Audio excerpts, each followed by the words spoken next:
Good afternoon, distinguished guests, colleagues, ladies and gentlemen. I am Zeinab Hanafy. I'm a senior researcher at Center of Coptic Studies, Bibliotheca Alexandrina, and I'm truly pleased and honored to moderate this panel on the history of Christian-Muslim relations. Actually, the history of Christian-Muslim relations spans more than 14 centuries and encompasses a wide range of experiences that include the coexistence, the intellectual exchange, theological debate, and cultural interactions. And actually, in many regions, and especially in Egypt, Christians and Muslims have not just shared a geographical location, they've shared a collective memory, social life, and also cultural heritage. So I think today the study of Christian-Muslim relations is more important than ever because it helps us better understand the historical interreligious encounters and the possibilities for the future dialogue and also cooperation. It's therefore a great pleasure today to welcome our distinguished guests whose expertise, of course, and visions will help us better explore these themes from different perspectives. It's my pleasure to introduce Professor Adnane Mokrani, Associate Professor of Theology at the Pontifical Gregorian University in Rome, and one of the leading scholars in Islamic studies and Christian-Muslim relations. Professor Mokrani has more than 30 years of experience in interreligious dialogue at both the Italian and international levels. He was the first Muslim theologian to hold a permanent teaching position at the Pontifical University, reflecting his significant contribution to fostering dialogue and mutual understanding between religious traditions. His academic work focuses on comparative theology, the theology of religions, interreligious dialogue, and the theology of nonviolence. He has authored numerous influential publications on human fraternity, Christian-Muslim relations, and Islamic theology. We're truly honored to welcome him today and look forward to his presentation. Just a quick note that before we begin, I would kindly remind all the participants that due to the very strict schedule of the symposium today, we need to adhere to the allocated time for each speaker. Okay, thank you so much, and the floor is yours.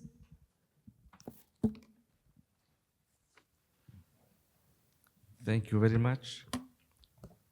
Your Excellencies, dear colleagues, and friends, peace be upon you all. The purpose of this presentation is not to recount the history of Islamic Christian relations through the events and stages that shaped them.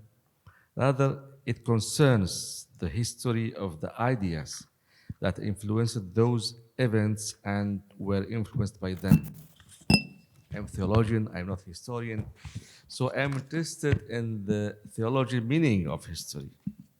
It offers a concise account of how Muslims viewed the religious other, and Christians in particular, whom they knew and lived alongside as neighbors and partners in culture and civilization and destiny. The aim is to draw lessons for our present age in order to build a better future for our homelands, which are by their very nature diverse, even within the framework of a single religion. Whoever reflects on Muslim views on religions in general will find a diversity and divergence of visions and methods. Each view has its own determinants and its own historical and doctrinal background. To reduce the Islamic position to a single position is therefore a truncated picture that overlooks the richness of the tradition and the multiplicity of its currents. In broad terms, four principal approaches can be distinguished within the Islamic tradition's engagement with other religions, differing in their methods, purposes, and centers of interest. The first one is the critical polemical approach. This divides into two branches, united in purpose but differing in method and focus. They may be regarded as two faces of a single approach, given how they overlap in polemical works. The theological Kalam branch began by the Mu'tazila and continued by the Ash'aris and Maturidis, Shia and Sunnis alike, which remained a firmly established tradition through the flourishing eras of speculative theology. It is concerned primarily by religions in their doctrinal and philosophical dimensions, and with those aspects that conflict with Islamic belief, as the polemist understands it within the framework of his own theological school. Perhaps the main one of the most important figures in this field, Abdul Jabbar al-Hamadani al-Mu'tazili, in his book Al-Mughni, especially the 5th volume.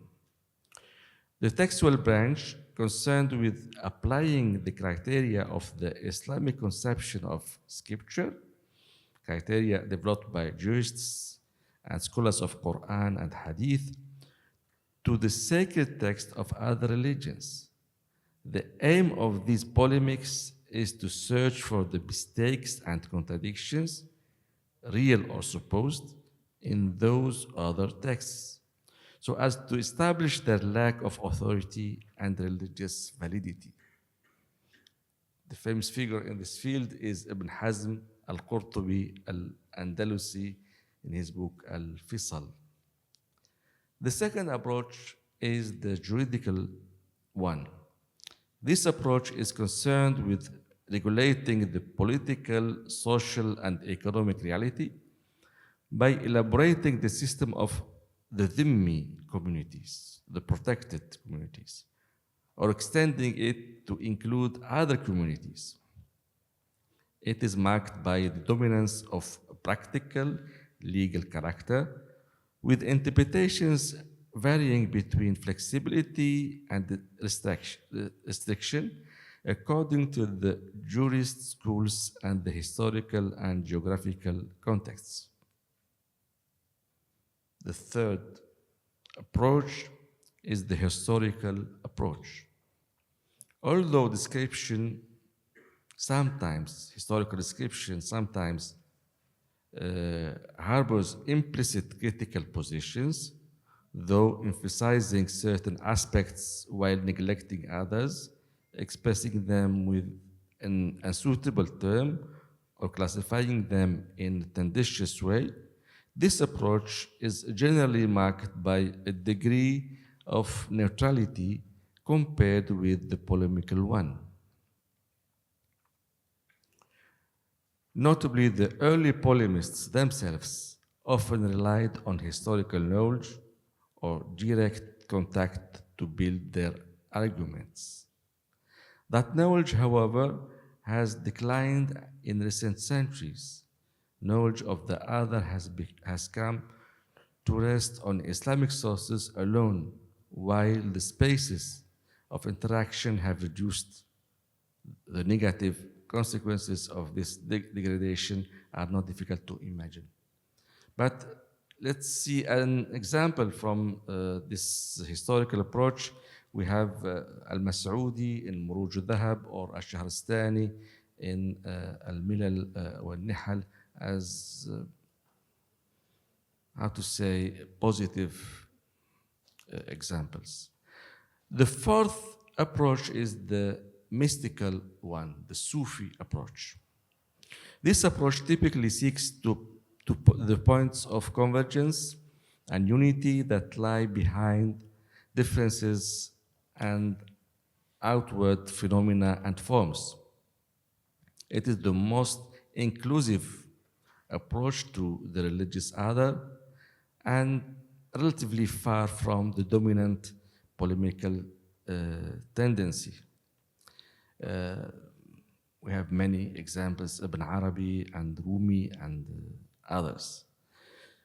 So I think the main problem here, when we reduce the Islamic approach to other religions in the polemical one, that it's easy to find, through the clear titles, clear books, but we need more effort to find and to analyze the Sufi approach, because we should read between the lines and to find this approach even when religions are not mentioned directly.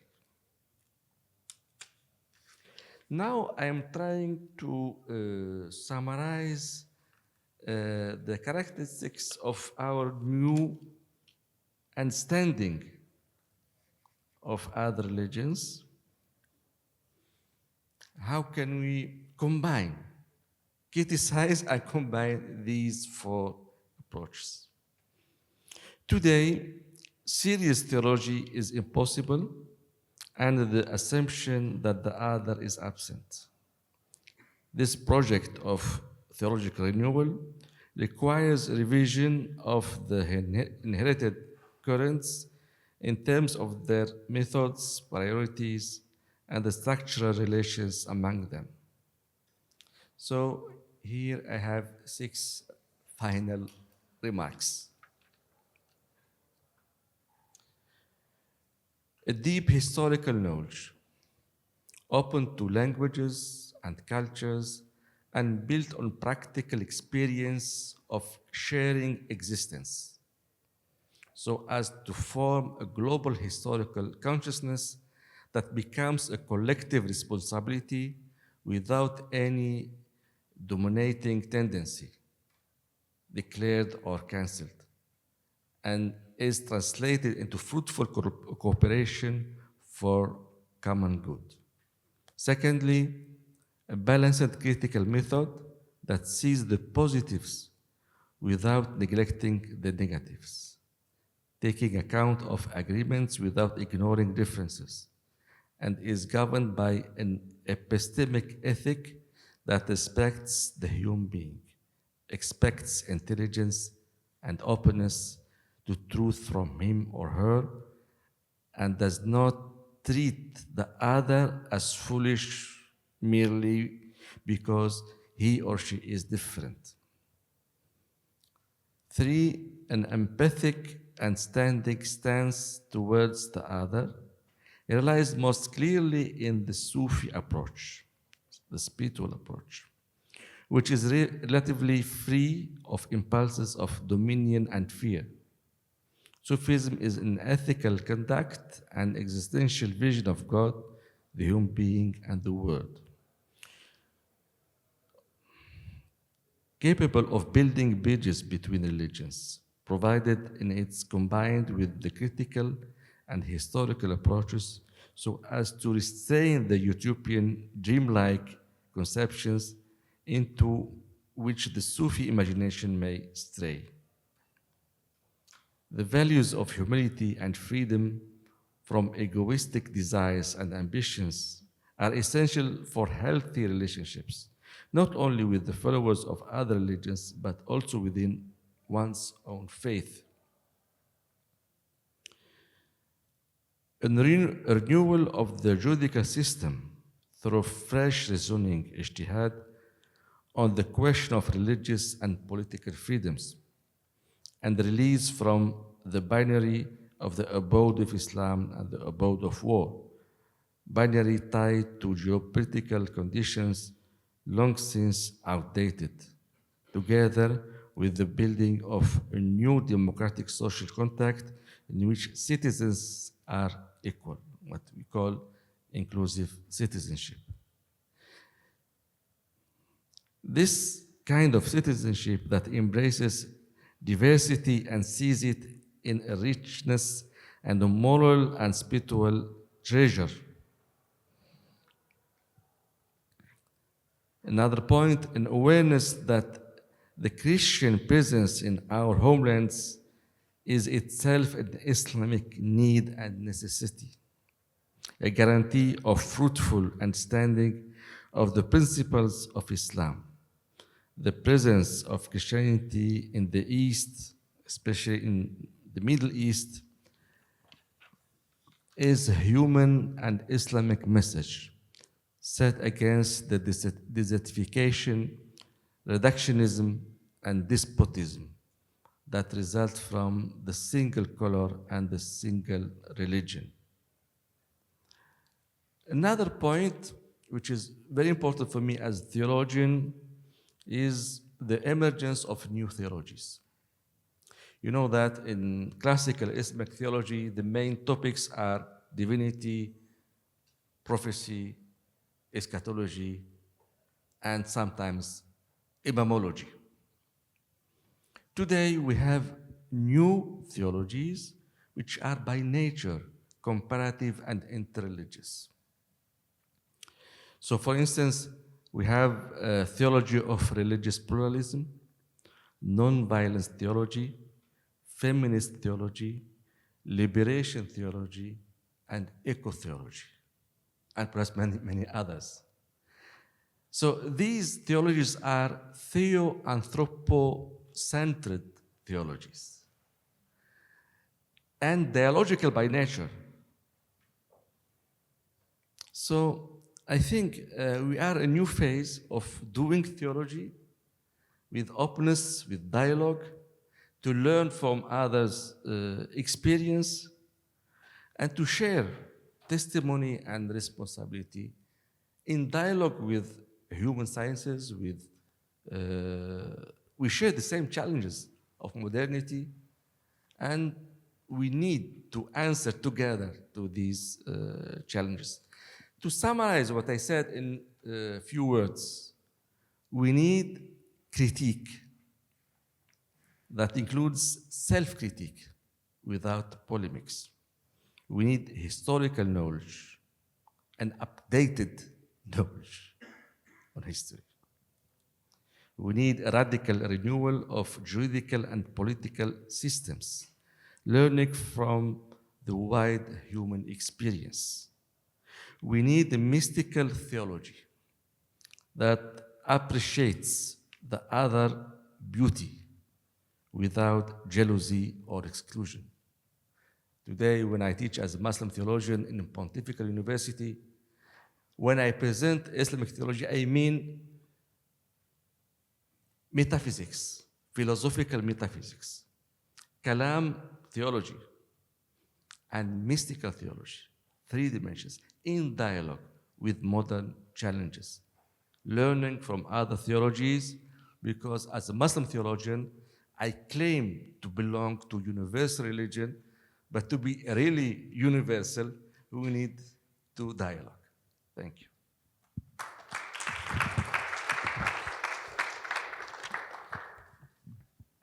Oh, thank you so much, Professor Adnane, for the very rich presentation and the valuable insights, and also for being very committed to the time. Our first discussant will be the Most Reverend Josiah Edwin Fearon, the president of Kaduna Center for the Study of Christian-Muslim Relations in Nigeria, a distinguished Anglican leader, theologian, and scholar. He has devoted much of his life to promoting dialogue and reconciliation between Christians and Muslims, particularly in northern Nigeria. He has served as Archbishop of Kaduna Province and as a Secretary General of the Anglican Communion from 2015 to 2002. We're honored to welcome him today, and of course, we're looking for his reflections on today's presentation. The floor is yours. I would love to begin my presentation with an appreciation to Professor Mokrani. When someone speaks your mind, you get excited, and I want to thank you for actually speaking my mind. Professor Mokrani has offered two main contributions to interfaith scholarship that we badly need today in this field. And these are an internal self-critique. You know, you've critiqued your own religious community, and not many of us will easily do that. You haven't stopped at just critiquing your own religious community. You've offered us a way forward. So thank you very much. Secondly, I have a few points of interest, and I find these points very helpful. The distinction between polemics and criticism, I also find that very helpful. I come from Nigeria, where all you hear is all polemics. You run down the other person in order to kill off that person's religious tradition. Whereas you are proposing that criticism of the self and the other is what we need. And I think we need to take that very seriously. You also talked about the Sufi approach as a bridge. And this is where you actually hit the note for me, because all my training, I've had the privilege of being educated by Sufi professors. So thank you very much. Sufi approach is what Professor Mokrani is recommending as a bridge. However, in taking on this challenge, he gives us a caveat, and that is we need to take this approach being grounded in cultural and historical disciplines. You don't just take it out of context. The culture is important, very, very important in the various parts of the world. The third thing I find very interesting is that the Muslim Ummah in the East needs Christian presence. We can all see today a lot of Christians moving out of the East. And as a Nigerian, I have seen that, the negative effect that has on interreligious relationship. And from my own experience, I will want to say the absence of the religious other impoverishes rather than purifies any tradition. If the Christian presence continues to get eroded, there is danger. Even the Muslim community will not be able to understand itself. Now, a couple of questions which I want to propose to you. Will you be willing to add a fifth approach to your fourfold approach by considering what I call a political accommodationist approach? Again, I'm speaking from my own worldview, where traditional rulers, particularly from the north, where I belong and where I come from, north of Nigeria, they like talking about tolerance because it pays to pick what theologians like yourselves say about tolerance. But I want you to consider the weight of tolerance, which traditional rulers are never willing to look into. I just want to propose that as a fifth approach. Now, this is very, very interesting to me. You've called on us for a juridical renewal. In other words, that we should move from the abode of Islam / the abode of war binary to a new democratic contract. I think that's very bold of you to consider that. However, in your paper, I may be wrong, but I have the impression that you have played down the challenge you're going to have from jurists, from traditional rulers in Africa, particularly Muslim emirs, politicians, because these are the societies or groups within societies in Africa that actually benefit from this binary. So I want to recommend that you please speak to that. The other point which I want you to consider is this. Your paper is helpful, but it seems it's based mainly in the Mediterranean and the Middle East. The global South is not reflected. There is that gap. And when you look at the world today, I think the global South has more population of Christians and Muslims living and fighting together.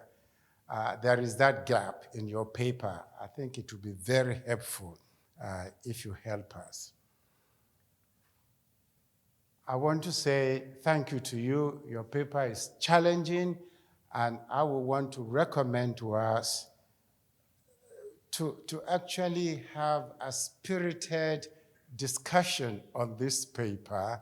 And for those of us who actually are into the practical side of Christian-Muslim relations, I would want to plead that we operationalize some of the points we've made here. Thank you very much.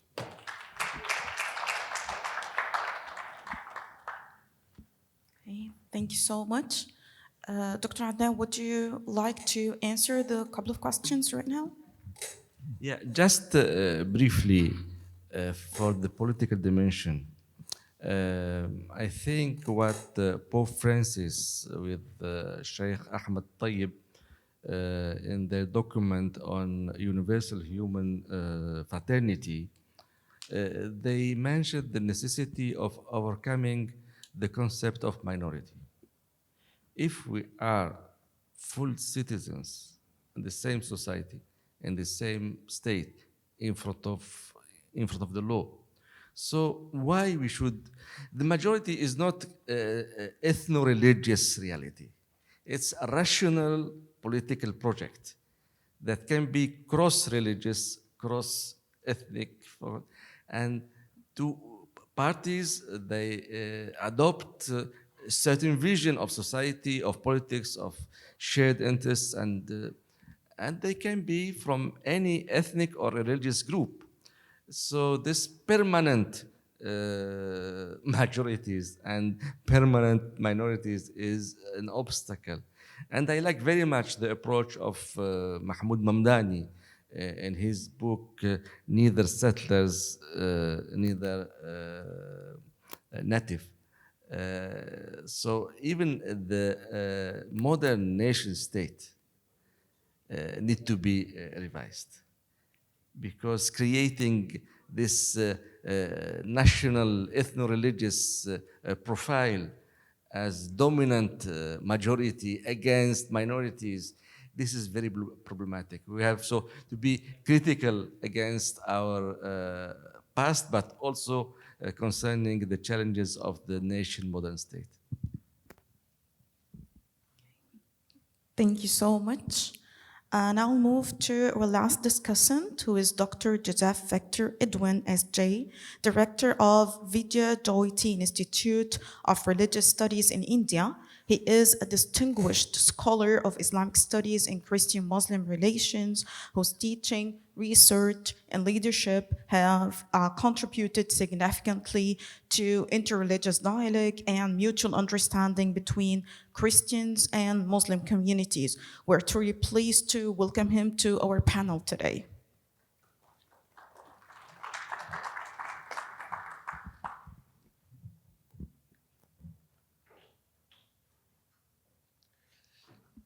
Good afternoon, sisters and brothers. I want to express my heartfelt gratitude for the opportunity to reflect on Professor Adnane Mokrani's paper. In his paper, Muslim views of other religions, moving beyond the knots of the past toward a new theology of religions, Professor Mokrani presents an interesting fourfold typology of Islamic approaches to the religious other: the polemical, the juridical, the historical, and the mystical. While highlighting the diversity of approaches, he points out that polemics dominated relations between Christians and Muslims, as this approach makes it easy to emphasize one's own identity in opposition to another's identity. This fourfold typology is highly relevant to understanding Christian-Muslim relations in India. Historically, relations between Christians and Muslims were often characterized by contentious exchanges. One may recall the presence of Jesuits at the Mughal court and the famous debates in Agra between the zealous missionary Karl Fander and Kairanavi. Those notable debates, well documented in history, were largely centered on polemics. However, when we look at popular religiosity, we see that Christians and Muslims often transcend religious boundaries. For instance, many Muslim women visit shrines of Our Lady, and there are Christians who visit Sufi shrines.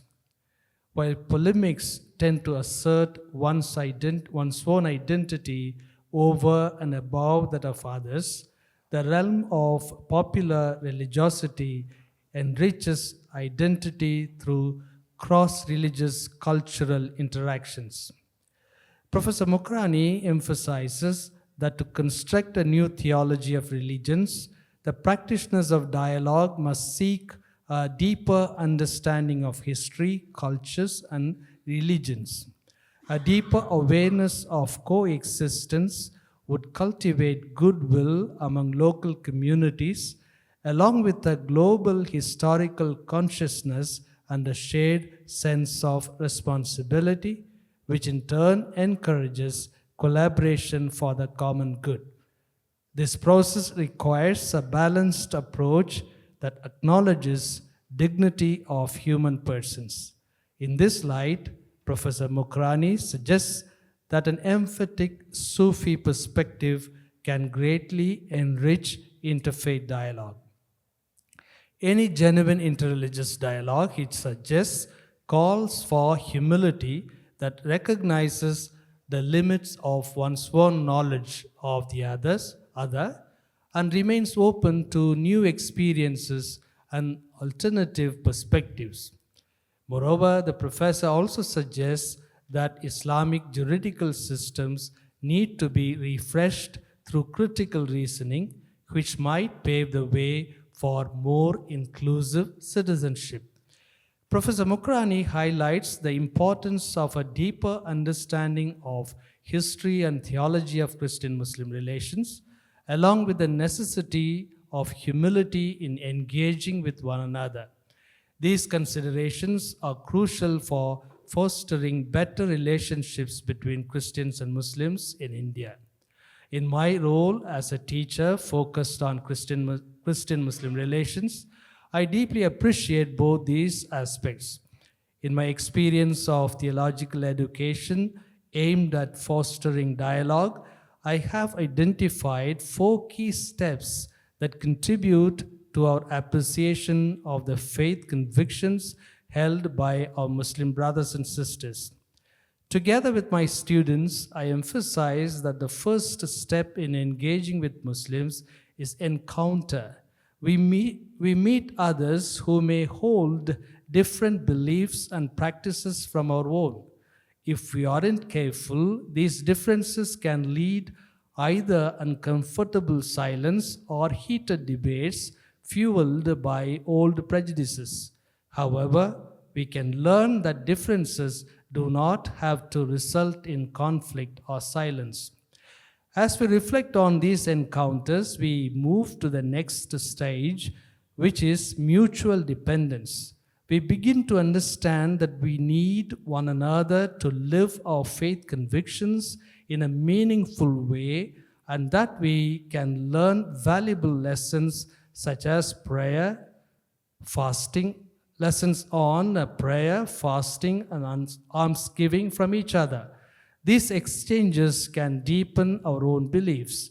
The students often become more interested in conversations at this stage.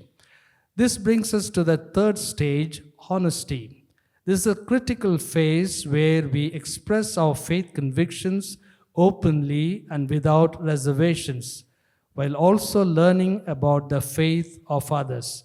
We recognize that the love of Christ encourages us as Christian partners in dialogue with Muslims. One might ask what it means to bear witness to one another's faith in an interfaith context. I encourage students to listen actively to their Muslim brothers and sisters as they bear witness to their own beliefs. I prepare my students to listen carefully without formulating responses when a Muslim talks about Prophet Muhammad, the Quran, or a local Sufi saint.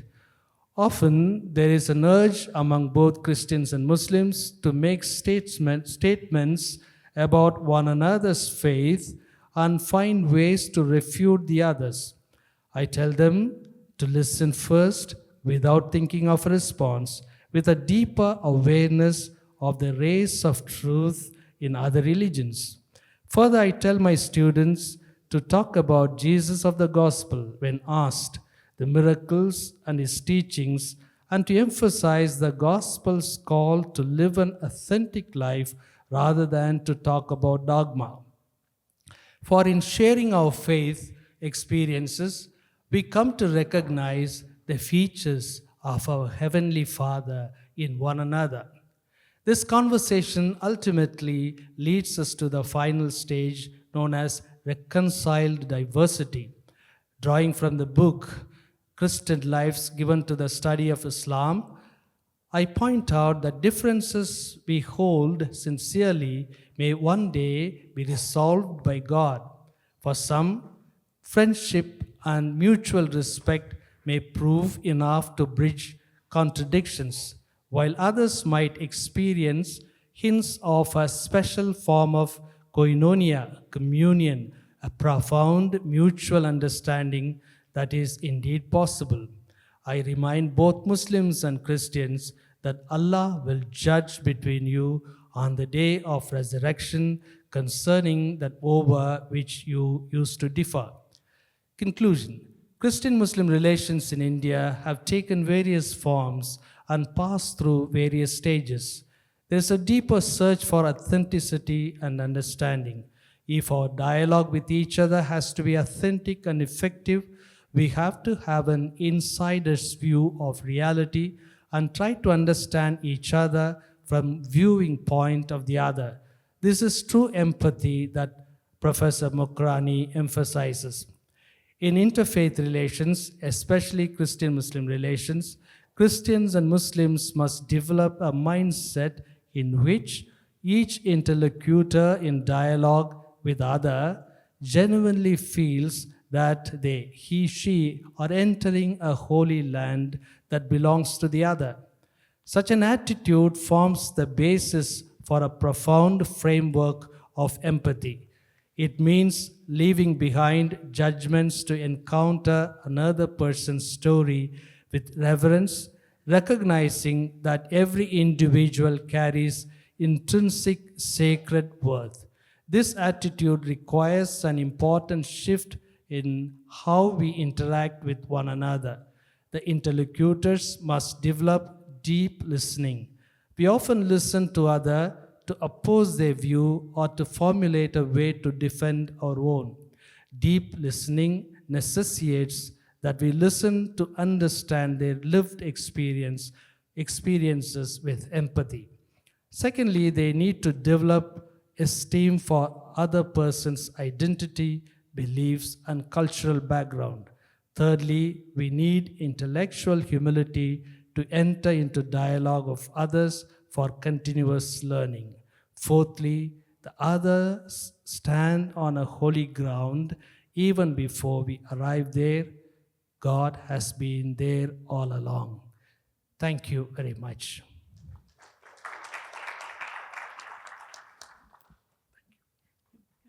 Thank you so much, Dr. Joseph, for the valuable insight.